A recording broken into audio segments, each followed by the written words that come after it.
আজ ইয়মুল জুমা। দুঃখের সাথে বলতে হয়, খুব আফসোস লাগে এটা, এই কথাটা বলতে গেলে আমার। মানে জুমার দিন আমাদের দেশে একটা মানে সার্বজনীন যে একটা প্রতিষ্ঠিত বিধাত করা হইতেছে আমাদের দেশের মুসলমান, বেশিরভাগ মুসলমান এটা জানে না, এটা যে বিধাত। আর যারা জানে তারা এগুলো নিয়ে কথা বলে, প্রতিবাদ করে না বা চুপ মারি রয়েছে। তো আকাল তো আর আল্লাহ আল্লাহ যা করার করুক। বাপ দাদা করিয়েছে, আমরা আমরা না করি কেমনে? আমাদের দেশের মুসলমান বাপ দাদা ধর্ম পালন করে, আবু জাহেলের ন্যায়, আবু তালেবের ন্যায়, হিন্দু ধর্মের অনুসারীদের ন্যায়। বাপ দাদা ধর্ম যা বাপ দাদার আমল থেকে যেভাবে করিয়েছে আমরা ওভাবে করতেছি, বাস এটাই ইসলাম ধর্ম, এটাই মনে করে আমাদের দেশে বেশিরভাগ মুসলমান। আমাদের দেশে বেশি 99% মুসলমান রাসূলুল্লাহ সাল্লাল্লাহু আলাইহি ওয়াসাল্লামের ধর্ম, ইসলাম ধর্ম ওই অনুসারে পালন করে না। ইসলাম ধর্ম, রাসূলুল্লাহ সাল্লাল্লাহু আলাইহি ওয়াসাল্লামের ধর্ম, ইসলাম মানে আত্মসমর্পণ করা, মুসলমান মানে আত্মসমর্পণকারী। এই কথাগুলো, এই অর্থগুলো পরিপ্রেক্ষিতে আমাদের দেশের মুসলমান পাওয়া যায় না বেশিরভাগ। আফসোসের বিষয় হলো আমাদের দেশে সার্বজনীন জুমার দিন পুরা বাংলাদেশে 99% মুসলমান নামধারী আদম সন্তানগুলা এই বিদাতে লিপ্ত, জাহেলিয়াতের কারণে। আলেমের লেফাজদারি মানব শয়তানগুলো লিপ্ত, যারা ইমাম মজ্জাম তাদের কথা বলতেছি। আর সাধারণ মানুষও জাহেলিয়াতের কারণে। কারণ আমাদের দেশের মানুষ, সাধারণ মানুষ মনে করে কোরআন হাদিস জানার আমার কি দরকার? কোরআন হাদিস তো আলেমরা জানবো ধর্ম ব্যবসা করার জন্য, ধর্ম ব্যবসা করার জন্য কোরআন হাদিস তো জানা দরকার আলেমদের, আমাদের কি দরকার জানার? কিন্তু আল্লাহ পাক বলছে কোরআন মাজিদ তেলাওয়াতের সর্বপ্রথম কথা কি? ইকরা, মানে ফড়। এটা এই শব্দটা, এটার কতগুলো অর্থ আছে। ফড় মানে দেখে দেখে ফড়, এটা হচ্ছে আরবদের জন্য। কারণ আরবরা জন্মসূত্রে কালামারা আলেম, এরা পড়লে বুঝতে পারে আল্লাহ কি বলছে। আর বাংলাদেশের জন্য বলতে হবে ফড় বুঝো মানো। আরবদের জন্য হচ্ছে ফড় মানো, আর আমাদের জন্য হচ্ছে ফড় বুঝো মানো। এখন আমাদের দেশের সাধারণ, এখন আমি যদি আল্লাহর কালাম নাই বুঝি, আমি মানবো কীভাবে ভাই? আল্লাহ পাক কী বলছে আমাকে? আল্লাহ পাক যে আমাকে চুরি করার জন্য নিষেধ করছে, জানা করার জন্য নিষেধ করছে, গিবত সবলকারী করার জন্য নিষেধ করছে, অন্যের জানমাল হারাম করেছে, আমি বুঝবো কীভাবে? মানবো কীভাবে? আমার ইমান আসবে কীভাবে? মানুষের কথার উপর তো ইমান নাই। হ্যাঁ, আমি যদি কোরআন বুঝে পড়তাম তাহলে না আল্লাহ এর কথা আমি বুঝতে পারতাম না আল্লাহ পাক আমাকে এটা বলছে। অমুক আলেম যে কথাটা বলছে এটা তো আল্লাহর কথার সাথে মিলতেছে, আমি কথাটা মানি চলি। কিন্তু আমরা তো জাহেল, আমরা মনে করতেছি ইসলাম ধর্ম হচ্ছে মানে আলেমদের ধর্ম, ধর্ম ব্যবসায়ীদের ধর্ম, মানে কোরআন হাদিস জানতে হবে ওদের জন্য ফরজ, আমাদের জন্য সাধারণ মানুষের জন্য ফরজ না। অথচ কালাম আল্লাহ জানা বুঝা ফরজ। তালাবুল ইলমি ফারিদাতুন আলা কুল্লি মুসলিম। তলব মানে তালাশ করা, সংগ্রহ করা। ইলমি মানে এলেম, জ্ঞান। ফারিদাতুন আলা কুল্লি মুসলিমিন, সকল মুসলমানের উপর দ্বীনি ইলম তলব করা ফরজ। এই হাদিসটা ফোটে নুরাইল মাদ্রাসা সকল ছাত্রছাত্রীরা এটা জানে। তৃতীয় জমাতে যারা উঠছে সবাই জানে এটা। হাদিসটাও জানে, অর্থও জানে, কিন্তু ব্যাখ্যা জানে না। ব্যাখ্যা শুধু তারা না, আমাদের দেশে বেশিরভাগ ধর্ম ব্যবসায়ীরা জানে না এই হাদিসের ব্যাখ্যা, পরিপূর্ণ ব্যাখ্যা। এই হাদিসের পরিপূর্ণ ব্যাখ্যা হচ্ছে দ্বীনি ইলম দেওয়া প্রত্যেক মুসলমান মা বাবার উপর ফরজ। এটা হচ্ছে বালেগ হওয়ার আগে। এবার বালেগ হওয়ার পরে দ্বীনি ইলম নেওয়া প্রত্যেক মুসলমান নারীর উপর ফরজ। আমি যেহেতু মুসলমান, আমাদের মুসলমানও তো ইমানদার নয়, মুসলমানও তো হিন্দু ধর্মের অনুসারী আছে। মুসলমানের মধ্যে আর হিন্দুদের মধ্যে, বাংলাদেশের হিন্দু আর মুসলমানের মধ্যে ন্যায় নীতির লেনদেন, কাজ কারবার, ব্যবসা বাণিজ্য, নীতি নৈতিকতার দিক থেকে কোনো পার্থক্য নাই। আগে এক জামা আজ থেকে 20-30 বছর আগে, 40 বছর আগে পার্থক্য ছিল। লুঙ্গি উল্টালে পার্থক্যটা বোঝা যেত, এখন ওটাও বোঝা যাবে না। কারণ এখন রোগ বালা থেকে বাঁচি থাকার জন্য হিন্দুরা সার্জারি করায়, ইহুদি খ্রিস্টানরা সার্জারি করায়, যেটাকে আমরা মুসলিম খতনা বলি আর কি, সুন্নতে খতনা বলি। এখন লুঙ্গি উল্টালে চিনা যাবে না। মুসলিম গায়রে মুসলিম আলাদা করার একটা উপায় একামত, আজান দিলে হবে না, শুধু আজান দিলে না, একামত। আজানের পরে আজানের একামের মধ্যে 20 মিনিট আধা ঘন্টা সময় থাকে, এই জন্য আজান বলতেছি না, একামত বলতেছি। একামত শুরু হলে মুসলমান নামাজে দাঁড়িয়ে যাবে, আর গায়রে মুসলমান চা দোকানে বসে থাকবে উলঙ্গ মানে হাফ প্যান্ট পরে। এবার দেখুন আসলে কি এবার মুসলমানের মধ্যে আর গায়ের মুসলমানের মধ্যে পার্থক্যটা খুঁজে দেখেন আছে কিনা? আমাদের দেশে নাই। আমাদের দেশের বদনাম করে হবে না। এখানে না, আরব দেশে না একই অবস্থা। আরব দেশের কথা, আরব দেশে একই অবস্থা ভাই। নামাজের একেবারে শুরু হইতেছে ওই টাইমে দোকানে ব্যবসা সদাই করা নিয়ে ব্যবসা বাণিজ্য নিয়ে ব্যস্ত।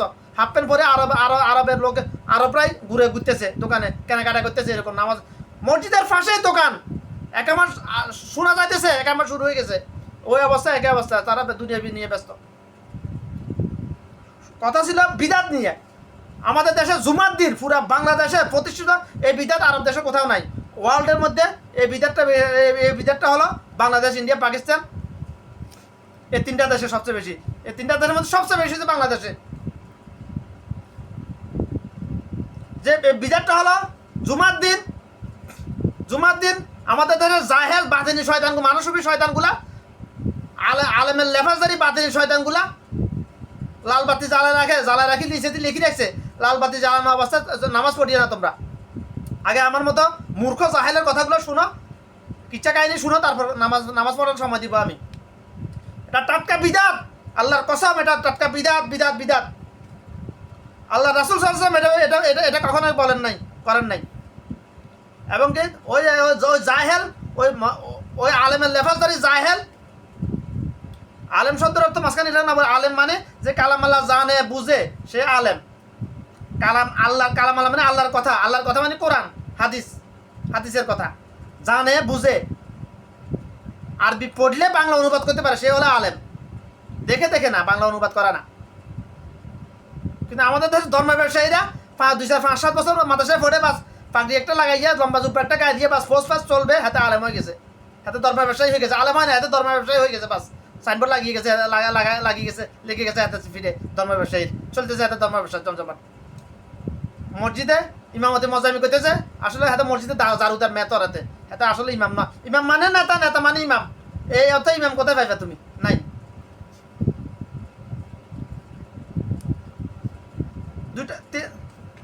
রাসূল সাল্লাল্লাহু আলাইহি ওয়াসাল্লাম সকাল 2টা খুতবা দিয়েছেন সারা জীবন। সকাল সাহাবীরা 2টা খুতবা দিয়েছেন।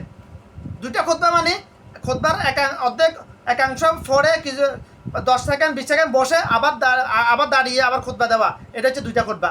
আর আমাদের দেশের ধর্ম ব্যবসায়ীরাও আবিষ্কার করছে, যেহেতু হাতে কালাম আল্লাহ জানে না বুঝে না, এই জন্য হাতে কিচ্ছাকে মানুষ ধর্ম ব্যবসা চালা যেতে হবে না।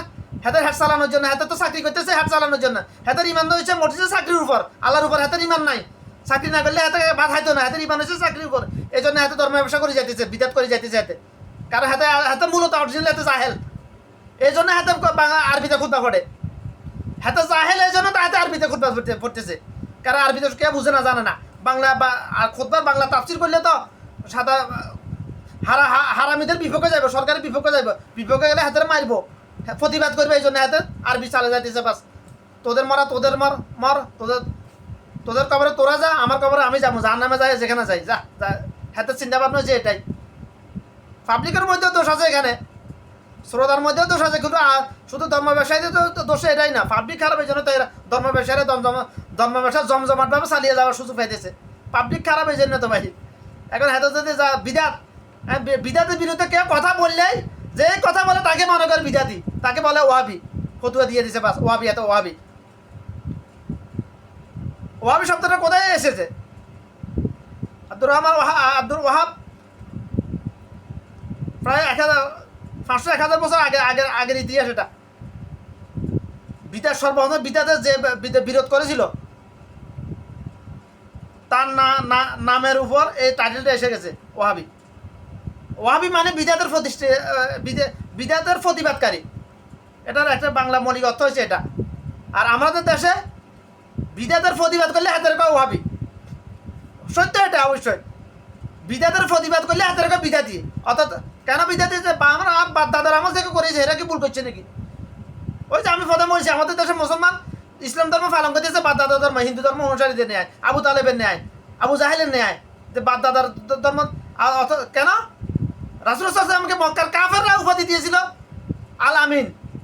সে মক্কার কাফেররা রাসূল সাল্লাল্লাহু আলাইহি ওয়াসাল্লামকে এক আল্লাহর একত্ববাদের স্বীকৃতি দাওয়াত দেওয়ার জন্য, তাওহীদের রিসালাতে দাওয়াত দেওয়ার জন্য তাকে নিজের মাতৃভূমি থেকে দেশান্তরিত করতে বাধ্য করেছে। কেন? যে আমরা বাপ দাদার আমল থেকে করিয়েছি, 360টা মূর্তি পূজা করিয়েছি, তুই করে মাত্র শুধু একজনের পূজা করতে হবে, একজন ইবাদত করতে হবে। এটা কেমনে হয়? 2-3 জন বললেও তো আমাদের মনে বুঝাইতে পারতাম। তুই বলতেছে মাত্র একজন। সাল্লাল্লাহু আলাইহি ওয়াসাল্লাম। নাউজুবিল্লাহ নাউজুবিল্লাহ। ওই একই অবস্থা সে বুঝাইলে বলতে আমাদের দেশের আমার মা বাবা দিতেছে এত দূরে যাইলাম না, আমার মা বাবা দিতেছে, তো আমার আশপাশের লোকেরা দিতেছে, আমার পাড়া প্রতিবেশী লোকেরা দিতেছে, আমার আত্মীয় স্বজনের লোকেরা দিতেছে তো এই ফতুয়াগুলা। আমি সরাসরি বলতেছি তো তোমরা মুসলমান ন আল্লাহ পাক বলছেন তোমরা মুসলমান না হয় আমার কাছে এসো না। মুসলমান কারে এটাই তো জানে না, আমাদের দেশের মুসলমান কারে এটাই তো জানে না। মুসলমানের জন্য কি কি কি আল্লাহ পাকের আদেশ নিষেধ কি এটাই জানে না, মানে না, জানে মানে না। কেন মানে না? মুসলমান কারে এটা জানে না। মুসলমানের রাসূল সাল্লাল্লাহু আলাইহি ওয়াসাল্লাম বলছেন মুসলমানের জন্য দুনিয়া হলো জেলখানা,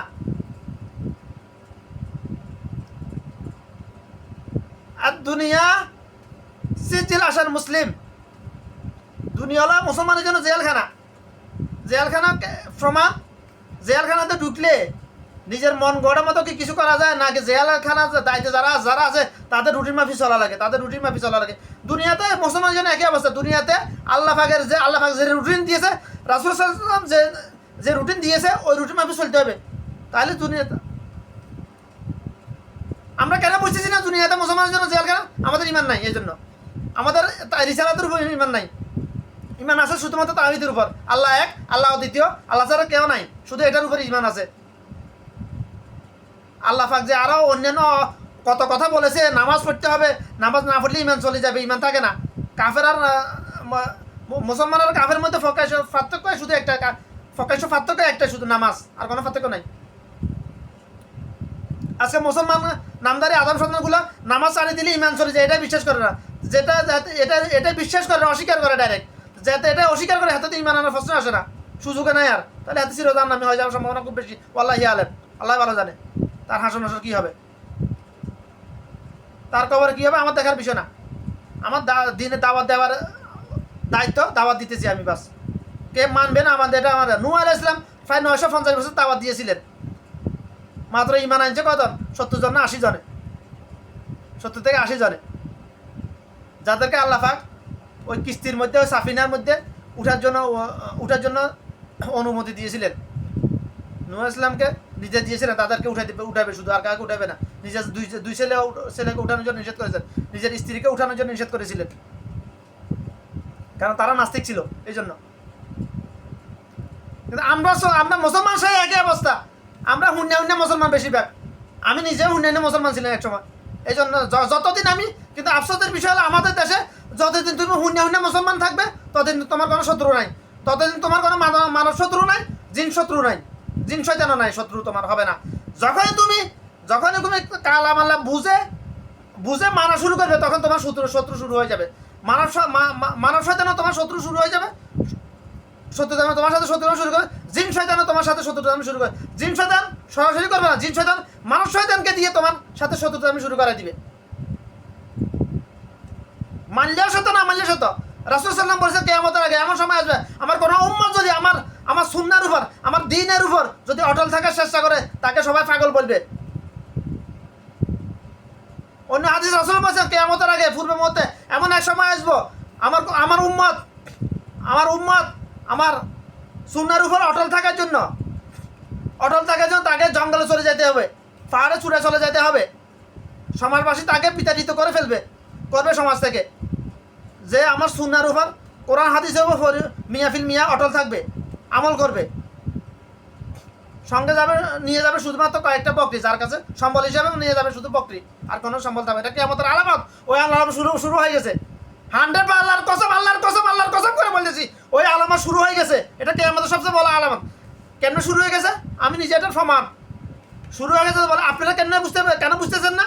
আপনি চলে দেখুন না, মিয়া কোরআন হাদিসের আছে, চলে দেখুন, তারপর দেখেন আপনার পাড়া প্রতিবেশী আপনাকে কি বলে, আপনার বিবি আপনাকে কি বলে, আপনার ছেলের সন্তান আপনাকে কি করে আপনার সাথে, চলে দেখুন না।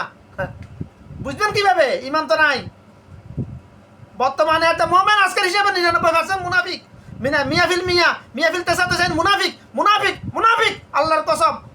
তো বুঝবে কিভাবে? এটা বুঝবে কিভাবে? কিয়ামতের বড় বড় আলামত আমি বলছি, এটা শুরু হয়ে গেছে আরো অনেক বছর আগে থেকে। এটা রাসূল সাল্লাল্লাহু আলাইহি ওয়াসাল্লাম কিয়ামতের আগে এমন সময় আসবে, আমার মুমিন উম্মতের জন্য জ্বলন্ত কয়লা ধরে হাতে ধরে রাখতে যত কষ্ট হবে না, ইমান ধরে রাখতে তার থেকে কষ্ট বেশি কষ্ট হবে। ওই কিয়ামতের ওইটা হচ্ছে কিয়ামতের সব বড় বড় আলামতের মধ্যে একটি। ওই আলামত শুরু হয়ে গেছে, ওই আলামত শুরু হয়ে গেছে আজকে থেকে না, আরো অনেক বছর 10-15 বছর 20 বছর আগে থেকে শুরু হয়ে গেছে এটা। তোমরা মানলে আসো তো, না মানলে আসো তো, বুঝে আসে না, বুঝে যদি না আসে প্র্যাকটিক্যালি, তাহলে আমার কোরআন হাদিসের রাস্তা নিজের জীবন পরিচালনা করে দেখো একবার, তারপর দেখবে।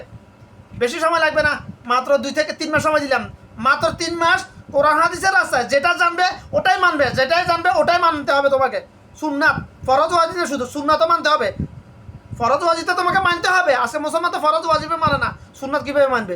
সুন্নাতের তরিকায় ফরজ ওয়াজিব আমল 3 প্রকার, ফরজ ওয়াজিব মুস্তাহাব। তবে যে আমলই করো না কেন, যদি আমল হিসেবে গণ্য হতে হয়, যদি হাসরের দিন এটা বিনিময় পাইতে চাও, অবশ্যই সুন্নাহ মোতাবেক করতে হবে, সুন্নতি তরিকা করতে হবে। আমল কিন্তু 3 প্রকার, ফরজ ওয়াজিব মুস্তাহাব। ফরজ ওয়াজিব মানে বাধ্যতামূলক, মুস্তাহাব মানে অপশনাল। করলে নেকি পাবে, ফজিলত পাবে, না করলে গুনাহ নাই। তবে যে আমলে করে না ওটা বিনিময় পাইতে হলে অবশ্যই আমল করতে হবে। নিশ্চয় আমল করতে হবে তোমাকে সুন্নাত তরিকায়, যদি আমলের বিনিময় পাইতে চাও। সেটাই আমল হিসেবে গণ্য হবে যে কাজ, যে দেখা, যে কথা রাসূলের সুন্নাহ মোতাবেক করা হয়, সেটাই বেআমল যেটা সুন্নাহ মোতাবেক করা হয় না। বাস প্রত্যেকটা মানুষের জীবনে আল্লাহ পাক ইবাদত করা এত সহজ করে দিয়েছে আমাদের জন্য। জীবনের সকল কাজে ইবাদত।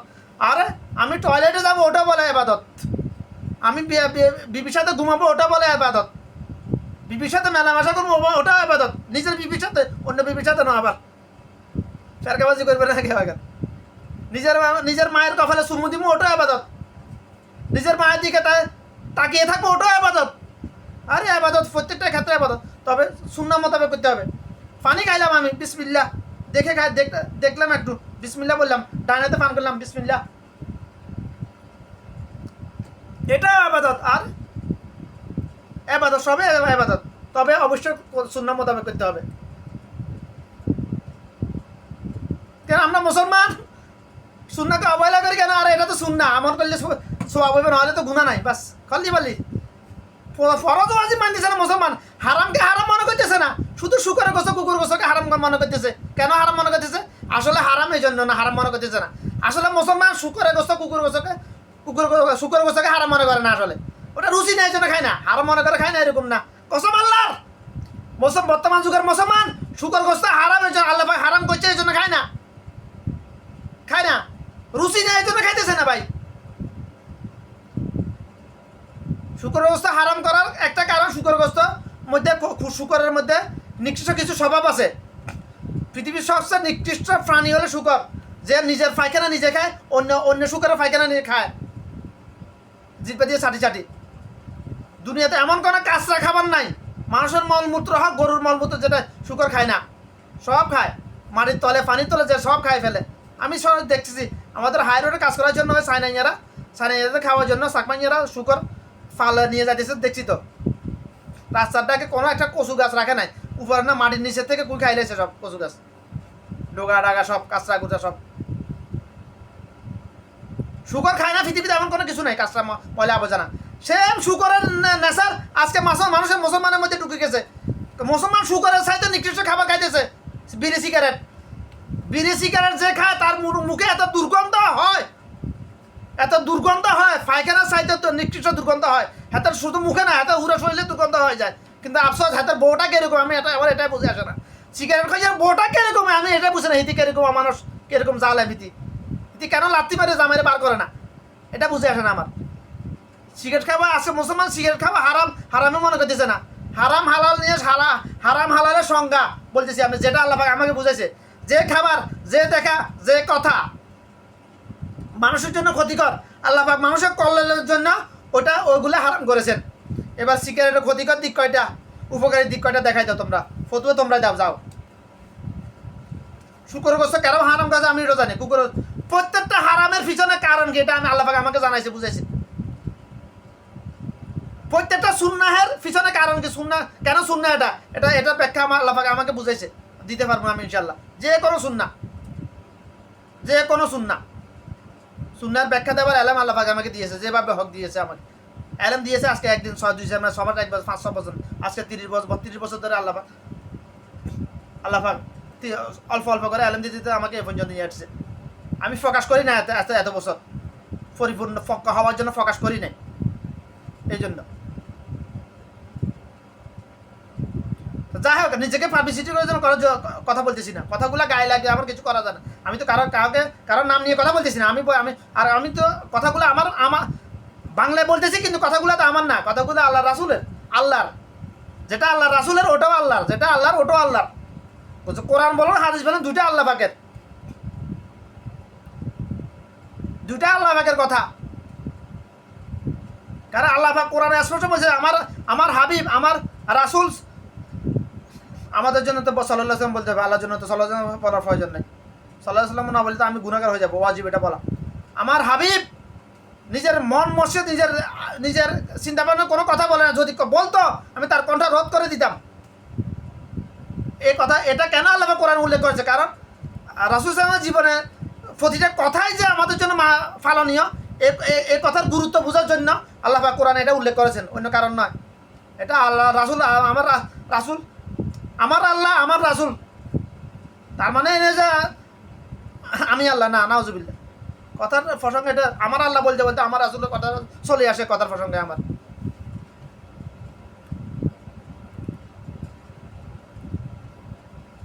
তো যেটা বলতেছিলাম, কেন এটা উল্লেখ করছে আল্লাহ পাক, কেন উত্তর দিয়েছে? আমি যে বলছি আল্লাহ পাক আমাকে এলএম দিয়েছে যে কোনো কেন প্রশ্নের উত্তর দেওয়ার। আল্লাহ পাক কেন কোরআন এটা উত্তর বলছে? আমার হাবিব আমার রাসূল নিজের চিন্তা ভাবনা থেকে কোনো কথাই বলে না নবুয়তের পরবর্তী জীবনে, মৃত্যুর আগ পর্যন্ত। মালাকুল মত কবরে যা মত রূপ দেহ থেকে রুটে বের করার আগ পর্যন্ত কোনো কথাই বলেন নাই নিজের মন চিন্তা ভাবনা থেকে। যদি বলতে আমি তার কণ্ঠ রোধ করে দিতাম, কণ্ঠ চেপে ধরতাম। এটা আল্লাহ পাক কেন উল্লেখ করছে? এটা আমার রাসূল, আল্লাহ রাসূল সাল্লাল্লাহু আলাইহি ওয়াসাল্লামকে ছোট করার জন্য নয়, আল্লাহর কসম করে বলেছে। এটা আল্লাহ পাক কোরআনে এই জন্য উল্লেখ করছে, রাসূল সাল্লাল্লাহু আলাইহি ওয়াসাল্লাম যে নবুয়তের পরে জীবনে যাই করছে, যাই বলেছে সব কিছু আমাদের জন্য অনুসরণীয়, ফালনীয়। এই জন্য এটা গুরুত্ব বোঝানোর জন্য এই কথাটা আল্লাহ কোরআনে উল্লেখ করছে। কেন প্রশ্নের উত্তর হচ্ছে এটা। আমাদের দেশে আলেম অনেক বড় বড় আলেম, বেশিরভাগ তো মুখস্থ বিদ্যার আলেম। তো আমি তো আসলে মুখস্থ বিদ্যার আলেম নয়, নিজেকে প্রমোট করার জন্য কথা বলতেছি না। আমি সবসময় কথা বলতে পারি না, যখন আল্লাহ আমাকে এলেম দিয়ে তৌফিক দিয়ে তখন কথা বলতে পারি, অন্য সময় সবসময় কথা বলতে পারি না। কথা বলার সুযোগ আল্লাহ, সময়টাও আল্লাহ সুযোগ করে দিতে হবে, নাহলে পারবো না। বেশিরভাগ আলেম শুধুমাত্র আরবি পড়তে পারে, আরবির অনুবাদ করতে পারে, হয় মুখস্থ না হলে দেখে এতটুকুই। তাফসির করতে পারে, তাফসির করা সবার পক্ষে সম্ভব। তাফসির করার জন্য আল্লাহ পাকের পক্ষ থেকে সাহায্য আসতে হবে, আল্লাহ পাক এলেম দিতে হবে, হিকমত দিতে হবে, তারপর তাফসির করতে পারবে। যাকে আল্লাহ পাক যতটুকু দিচ্ছে ততটুকু আল্লাহি আলেম, আল্লাহ পাকে ভালো জানে, যার হিসাব তাই দিবে, আমার কিছু করার নাই। আমাকে আল্লাহ পাক যতটুকু এলেম দিচ্ছে আমি তার পরিপ্রেক্ষিতে কথা বলতেছি। ভুলবান্দি হইতে পারে, যেহেতু অ্যাজ এ মুসলমান, অ্যাজ এ আদম সন্তান, আমি একজন মানুষ হিসেবে আমার কথার মধ্যে 10টা কথা 100টা কথা বলতে 2-1টা কথার ফ্লোতে হয়তো একটু হতে পারে, মুখে কথা বাজে যায় মাঝে মধ্যে। আমার কি করার এখানে? আমি তো রোবট নয়, ট্যাপ রেকর্ডার নয়। কথা কেন বাজি যায় এটা আল্লাহ জানে, আমি কে আমার কি, আমার সাথে ফেরকাবাজি করে লাভ কি ভাই?